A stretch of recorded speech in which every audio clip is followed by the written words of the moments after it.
हर घर तिरंगा কর্মসূচি অতীতেও প্রধানমন্ত্রী ডাক দিয়েছিলেন, আমাদের রাজ্যে পালন হতো।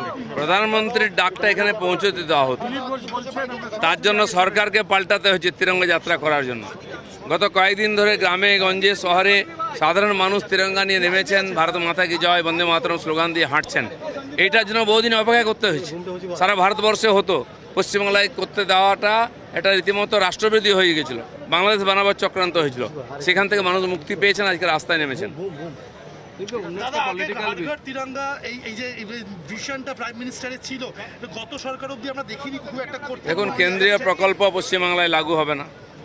এখানকার অফিসাররা কেন্দ্রীয় কার্যক্রমে যাবেন না, মন্ত্রীরা যাবেন না, খালি কেন্দ্রের টাকা চাই, এই কালচার চলছে। তার পরিবর্তন হয়েছে, তাই পশ্চিমবাংলার মানুষ ভারতের সঙ্গে একাত্ম হয়ে তিরঙ্গা যাত্রা করতে চাইছে। তারই অনুষ্ঠান আজকে সরকার থেকে করা হচ্ছে। দলিতা ককরোচ মুভমেন্টে দেখা গেল দিল্লিতে কংগ্রেস সহ অন্যান্য জোটরা সমর্থন করলো, ঝাড়খণ্ডেও একই রকম পরিস্থিতি, তা নিয়ে কিন্তু চুপ কংগ্রেস। এই ছাড়পোকা আরশোলা এই রাজনীতি ভারতবর্ষে চলবে না। যারা ভেবেছেন এটাকে শ্রীলঙ্কা বানিয়ে দেবেন, বাংলাদেশ নেপাল বানিয়ে দেবেন, তারা ভুল করছেন।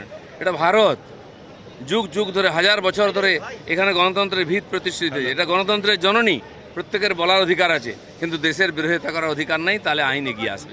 অভিষেককে বিদেশ সফরে যাওয়ার কোনটা না বিপজ্জনক কি না সে তো ভবিষ্যৎ বলবে, কিন্তু এই যে সাময়িকভাবে সন্দেহজনক কিছু লোক যাদের কোনো কন্ট্রিবিউশন নেই, বিদেশ থেকে উড়ে এসে এই দেশের রীতিনীতি পরম্পরা সংস্কৃতি ইতিহাসের সঙ্গে কোনো সম্পর্ক নেই, তারা কারো লিখে দেওয়া স্ক্রিপ্ট পড়ছেন এখানে।